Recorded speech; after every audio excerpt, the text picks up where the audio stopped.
का जो हमारा टॉपिक है वो है क्लास सिस्टम। ठीक है, देखो हमने लास्ट लेक्चर के अंदर टाइप ऑफ सोशल स्ट्रैटिफिकेशन को स्टार्ट किया था, जिसके अंदर हमने कास्ट सिस्टम के बारे में समझा था। कास्ट सिस्टम क्या होता है, किस तरह से आया था इंडिया के अंदर, ये सारी चीज़ें देखी थी। और अगर नहीं देखी होगी तो जाकर देख भी सकते हो। एंड देखो आज हम लोग क्लास सिस्टम देखने वाले हैं। तो इसका मतलब क्या होता है, तो अगर ऊपर ऊपर से जाने तो क्लास सिस्टम का मतलब होता है कि देखो जो भी हमारी आसपास के जो लोग होते हैं, जैसे शहरों के अंदर ही हम लोग जो होते हैं शहर के, वो एक दूसरे को इनकम के हिसाब से डिवाइड कर देते हैं। मतलब क्या कि कोई अगर आदमी बहुत ज़्यादा पैसे कमाता है तो उस आदमी को हम बोलते हैं ये जो आदमी है वो पैसे बहुत ज़्यादा अमीर आदमी है। ठीक है, अमीरों के ग्रुप में डाल देते हैं। और कुछ लोग जो होते हैं बहुत ज़्यादा अगर पैसे कम कमाते हैं, मतलब गरीबी में जी रहे होते हैं, तो उन्हें हम गरीबों में गिन लेते हैं कि ये जो लोग हैं गरीब लोग हैं। तो इसी तरह से हमारे सोसाइटी के अंदर जो लोग होते हैं उनको हमने कुछ क्लास में डिवाइड कर दिया, उनके इनकम के हिसाब से, उनकी मतलब बेसिकली इकोनॉमिक स्टेटस के हिसाब से कि उनके पास कितने पैसे हैं। तो इसी को हम क्लास सिस्टम कहते हैं। जैसे कास्ट सिस्टम में हम लोग कास्ट के हिसाब से लोगों को बांटते थे, वैसे यहाँ पे हम इनकम के हिसाब से बांट देते हैं लोगों को। So the class system is universal in nature. It is found in all the civilized society across the globe. मतलब दुनिया के आपको हर एक कोने में दिखेगा कि हमने लोगों को उनकी पैसे इनकम के हिसाब से बांट दिया है। मतलब जो ज़्यादा पैसे वाला है उसको हमने अमीर की कैटेगरी में डाल दिया है। जो कम पैसे कमाता है, मतलब इतने ही पैसे कमा पाता है जितने उसकी जो ज़रूरत है वही सी पूरी हो सकती है, तो उसे हम मिडिल जो क्लास होते हैं उनमें डाल देते हैं। और अगर उससे भी जो गरीब है, मतलब एकदम एक्सट्रीम है कि एकदम गरीब आदमी है, 2 वक्त की रोटी खाने के लायक खाली पैसे हैं, तो इसे हम गरीबों में डाल देते हैं कि गरीब लोग हैं। तो इस तरह से हम लोगों को अपने सोसाइटी के अंदर बांट देते हैं। तो ये आपको हर दुनिया के हर एक कोने में दिखेगा, हर एक देश में आपको देखने को मिलता है कि लोगों को बांट दिया जाता है कि ये अमीर लोग हैं, ये गरीब लोग हैं। ठीक है, so the class system refers to the classification of individual based on their economic position in the society. It is the individual's economic achievement that is considered rather than the birth in a particular family. मतलब क्या है, देखो कि class system जो है वो देखा किस तरह से जाता है कि अगर आप बहुत ज़्यादा अमीर हो तो आपको अमीरों की कैटेगरी में डाल दिया जाएगा, और अगर आप बहुत ज़्यादा गरीब हो तो आपको गरीबों की कैटेगरी में डाल दिया जाएगा। तो इसके अंदर ये मैटर नहीं करता कि आप किसके घर पे पैदा होते हैं, कि अगर आप पंडित के घर पे पैदा हो रहे, कौन से घर पे पैदा हो रहे, ये मैटर नहीं करता। ये मैटर करता है कि आप कितने अमीर हो। ठीक है, और हो सकता है कल को आप अगर किसी गरीब के ही घर पे पैदा हुआ लेकिन अगले कुछ सालों बाद आप वापस से अमीर हो जाओ, मतलब आपने कुछ बिजनेस खोला और फिर आप अमीर हो गए, तो आप अमीरों की फिर कैटेगरी में भी जा सकते हो। क्योंकि ये क्लास सिस्टम जो है वो बर्थ के ऊपर नहीं है, ये आपके अचीवमेंट के ऊपर है कि आप जितना ज़्यादा अचीव करोगे, जितना ज़्यादा अमीर बन जाओगे, उतना ज़्यादा आपका कास्ट मतलब आप बेसिकली आपका जो कैटेगरी जो है वो अपर रैंक में पहुँच जाएगा। However, individuals born in wealthy and influent families have better access to opportunity and resources. मतलब क्या, ये देखो नॉर्मली तो ज़्यादातर जो लोग होते हैं वो अमीरों के घर पे पैदा नहीं होते, मतलब हर एक की किस्मत में नहीं रहता कि वो अंबानी के घर पे ही पैदा हो। लेकिन कुछ लोग होते हैं, मतलब किसी किसी की बहुत ज़्यादा अच्छी किस्मत हो तो हो सकता है कि वो अमीरों के घर पे भी पैदा हो सकते हैं। तो ये नहीं है कि ज़रूरी नहीं है कि सब के सब जो है वो मतलब गरीबों के ही घर पे पैदा हो कि उनको खुद से ही अपना अचीवमेंट लाने पड़े, खुद से ही अमीर बनना पड़ सकता है।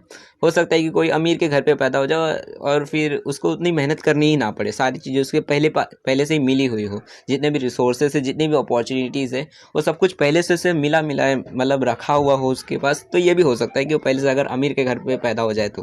ठीक है, तो ये मतलब पॉसिबिलिटीज़ रहती है।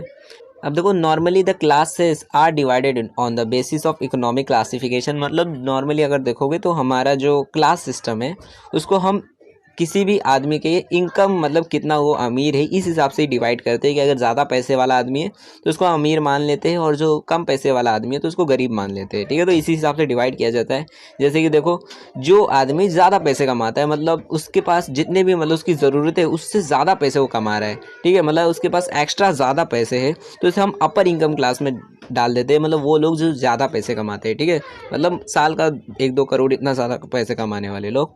उसके बाद आता है मिडिल इनकम क्लास। मतलब वो लोग जो मिडिल क्लास लोग होते हैं कि मतलब हमारे पास इतने ही पैसे रहते हैं कि हमसे मतलब जो हमारी ज़रूरतें होती है वो पूरी हो सकती है, लेकिन जो हमारे शौक़ रहते हैं सारे, वो सब के सब शौक़ जो होते हैं वो नहीं पूरे हो सकते। कि मानो हमको घूमने जाना है विदेश में तो वो सारी चीज़ें नहीं हो सकती, लेकिन हमारे जो ज़रूरत है वो पूरी कर सकते हैं हम लोग। ठीक है, तो मिडिल इनकम क्लास के अंदर बस इतने ही हमारे पास पैसे होते हैं कि हम अपनी ज़रूरतें पूरी कर सकते हैं। उसके बाद लोअर इनकम क्लास, मतलब वो लोग जो अपनी ज़रूरतें भी ढंग से पूरी नहीं कर पाते हैं, मतलब कि उनके पास इतने पैसे नहीं रहते कि 2 वक्त की रोटी ढंग से खा सके। ठीक है, तो 3 हिस्सों में डिवाइड किया जाता है। अब each of this class is further subdivided into 3 parts. मतलब देखो ये जो क्लासेस हैं हमारे, मतलब upper income class, middle income class और लोअर इनकम क्लास, इन सबको हमने और 3-3 हिस्सों में डिवाइड कर दिया। मतलब जैसे कास्ट सिस्टम के अंदर कैसे रहता है, सब कास्ट रहते हैं, एक कास्ट रहेगा उसके अंदर और टुकड़े रहते हैं, ठीक है। तो वैसे ही ये जो क्लासेस है इसके अंदर भी सब का मतलब सब डिवाइडेड है ये जो क्लासेस है। जैसे कि देखो हमारा जो अपर इनकम क्लास है, मतलब जहाँ पे बहुत ज़्यादा लोग पैसे कमा रहे होते हैं, जितनी ज़रूरतें हैं उससे ज़्यादा पैसे कमाते हैं, तो उसको भी 3 हिस्सों में डिवाइडेड किया गया है। जैसे कि सबसे पहला वो ग्रुप होता है जो बहुत ज़्यादा पैसे कमाता है, जैसे मुकेश अंबानी है तो वो अमीरों में भी अमीर है, ठीक है, मतलब अमीरों से भी अमीर है, तो उसे हम अपर क्लास बोलेंगे। मतलब वो लोग जो बहुत ज़्यादा ही पैसे कमाते हैं, मतलब मान लो 100 करोड़, मतलब 50 करोड़ से ऊपर साल का इतना कमाते हैं। और उसके बाद आता है अपर मिडिल क्लास, मतलब उससे नीचे, कि वो लोग जो उससे कम पैसे कमाते हैं, बेसिकली साल का मान लो कि मतलब 7 करोड़ के ऊपर, ठीक है। और उससे जो नीचे आते हैं वो होते हैं अपर लोअर क्लास, मतलब वो लोग जो साल का 1 से 5 करोड़ के बीच में कमा लेते हैं, मतलब इतना कमा लेते हैं, तो वो हो जाएंगे अपर लोअर क्लास, ठीक है।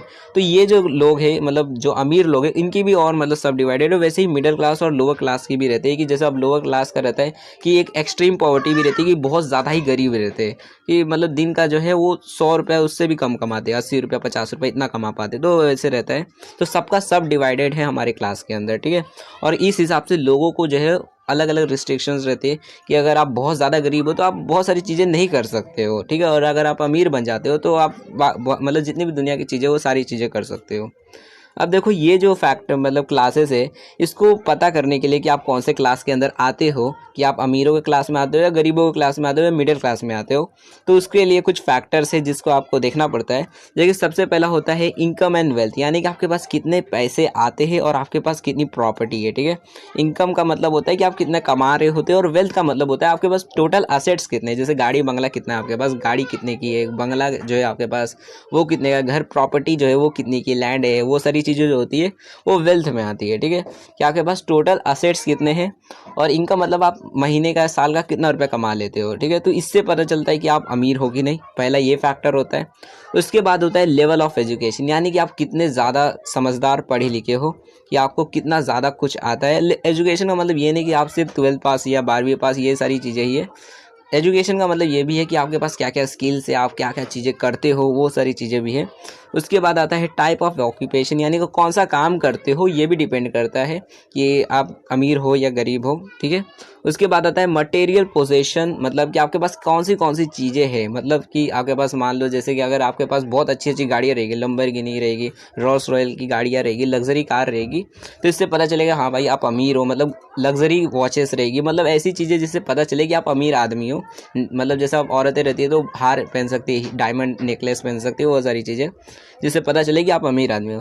तो उसके बाद आता है देखो लोकेलिटी ऑफ रेजिस्टेंस, मतलब क्या, जैसे कि देखो कि आपके आसपास के जो लोग हैं वो कौन से ग्रुप के अंदर आते हैं। मान लो कि जैसा मुकेश अंबानी का घर है तो उसके वो जो उनके आसपास का एरिया है थोड़ा इनका मतलब ज़्यादा अमीरों का एरिया है, ठीक है। और वहीं पे अगर किसी स्लम में जाओगे, झोपड़पट्टी में जाओगे, तो वो जो एरिया होता है वो गरीबों का एरिया रहता है, मतलब लो इनकम ग्रुप होता है, जहाँ पे लोग जो होते हैं काफ़ी ज़्यादा कम पैसे कमाते हैं। वैसे ही कुछ ग्रुप्स होते हैं जहाँ पर सब के सब मिडिल क्लास वाले ही रहते हैं ज़्यादातर लोग, ठीक है। तो ऐसे अलग अलग जगह पे आपने भी देखा होगा, आपका एरिया जो होगा वहाँ पर मोस्टली जो है वो आपके ही आसपास के रेंज में आते होंगे। मतलब अगर आप मिडिल क्लास होंगे तो आपके आसपास वाले जो लोग होंगे वो भी मिडिल क्लास ही होंगे, ऐसा नहीं कि वो एकदम मतलब भिखारी ही होंगे, तो सब आपके आसपास के ही रहते हैं। तो इससे भी मैटर करता है कि आप कौन से ग्रुप में रह रहे हो, इससे भी पता चलता है कि आप अमीर हो या फिर गरीब हो या फिर मिडिल क्लास हो। एंड लास्ट जो होता है वो होता है स्टेटस, यानी कि आप जो है वो सोसाइटी के अंदर आपको कितनी ज़्यादा इज्जत मिलती है। मतलब अगर मान लो आपकी बहुत ज़्यादा इज्जत हो रही है तो इसका मतलब आप थोड़े मतलब ऊपर पोस्ट पे हो, बहुत ज़्यादा ऊंची पोस्ट पे हो, यानी कि आप थोड़े अमीरों की गिनती में गिनोगे, कि आपकी जो क्लास है, स्टेटस है सोसाइटी के अंदर काफ़ी ज़्यादा ऊपर है, इसका मतलब आप अमीर हो एक टाइप से। तो ये सारे फैक्टर्स मतलब अगर आपके अंदर रहते हैं तो मतलब अगर अच्छे अच्छे पॉजिटिव फैक्टर रहते हैं कि आप काफ़ी ज़्यादा पढ़े लिखे भी हो, अच्छी ऑक्यूपेशन भी करते हो, बहुत बड़ी काम करते हो, मान लो किसी कंपनी के CEO हो, ये सारी चीज़ें रहेगी, तो अब आप कहला सकते हो कि आप बहुत अपर क्लास के अंदर आते हो, और अगर आप इसमें नीचे आ जाते हो तो आप लोअर क्लास में भी हो सकते हो। ठीक है, सो ये कुछ फैक्टर्स थे जिसकी मदद से हम ये पता करते हैं कि क्लासेस जो है आप कौन से क्लासेस के अंदर आते हो। क्लासेस को पता करने के लिए बेसिकली ये फैक्टर्स है। अब एक बार रिवाइज कर लेते हैं। पहला होता है देखो इनकम एंड वेल्थ, मतलब आप कितना कमाते हो और आपके पास क्या क्या असेट्स है, यानी गाड़ी बंगला जो जो है उसके भी आपको पता चलेगा कि आप कितने अमीर हो। ठीक है, नेटवर्थ पता चलेगी उससे। उसके बाद होता है लेवल ऑफ एजुकेशन, कि आप कितने ज़्यादा आपको स्किल्स आते हैं, कितनी पढ़े लिखे हो, वो सारी चीज़ें। फिर टाइप ऑफ एजुकेशन, क्या काम करते हो, मतलब छोटे दर्जे का काम करते हो, किसी एम्प्लॉय हो गए कंपनी के अंदर तो आपको उतनी ज़्यादा सैलरी नहीं मिलेगी, मतलब क्या कि आप उतने ज़्यादा अमीर नहीं हुए। और अगर बहुत बड़ी पोस्ट पे हो, सीईओ कंपनी के या फिर बड़ी बड़ी पोस्ट पे हो, तो वहाँ पर आप कहला सकते हैं कि आप अमीर आदमी हो। उसके बाद आता है मटेरियल पोजेशन, यानी कि आपके पास क्या क्या मतलब बेसिकली लग्जरी चीज़ें हैं जिससे पता चले कि आप अमीर आदमी हो या फिर गरीब आदमी हो। ठीक है, जैसे आपके पास हो सकता है ब्रांडेड आईफोन हो, वो सारी चीज़ें हो, तो उससे पता चलेगा कि आप अमीर हो या गरीब हो। वैसे ही लोकेलिटी ऑफ रेजिस्टेंस, कि आप कौन से एरिया के अंदर रहते हो, उससे भी मैटर करता है। एंड लास्ट होता है स्टेटस, यानी कि आपको लोग जो है कितनी ज़्यादा इज्जत देते हैं सोसाइटी के अंदर। लोग जो है मतलब बेसिकली लोगों के सामने आपका क्या स्टेटस है, लोग आपको किस तरह से मानते हैं, ये भी मैटर करता है। तो ये सारे फैक्टर्स हैं जिससे आपको पता चलेगा आप कौन से क्लास के अंदर आते हो। अब मे भी आपको सारी चीज़ें समझ आ गई हो, फिर भी अगर आपको कोई भी डाउट रहेगा, कोई अगर फैक्टर्स या फिर कोई भी पॉइंट नहीं समझ आया, तो आप लोग कमेंट सेक्शन के अंदर पूछ सकते हो जो भी आपका डाउट रहेगा। एंड इसका नेक्स्ट लेक्चर जल्दी चैनल पे आने वाला है, तो चैनल को सब्सक्राइब कर दो और वीडियो को शेयर कर दो अपने दोस्तों के साथ में, ताकि जैसे ही वो वीडियो आ जाएगी उसकी नोटिफिकेशन आपको मिल जाएगी। एंड इसकी जो नेक्स्ट वीडियो है, अगर लेट देख रहे होगे तो यहाँ पर उसकी प्लेलिस्ट आ गई होगी फाउंडेशन कोर्स की और बिजनेस कम्युनिकेशन की भी। एंड हमारे चैनल पे अब बिजनेस इकोनॉमिक्स की भी वीडियोस आ रही है, तो वो भी आप लोग चेकआउट कर सकते हो। सो वीडियो पसंद आई होगी तो वीडियो को लाइक कर देना, दोस्तों के साथ शेयर कर देना। So thanks for watching my video, हम नेक्स्ट वीडियो मिलेंगे।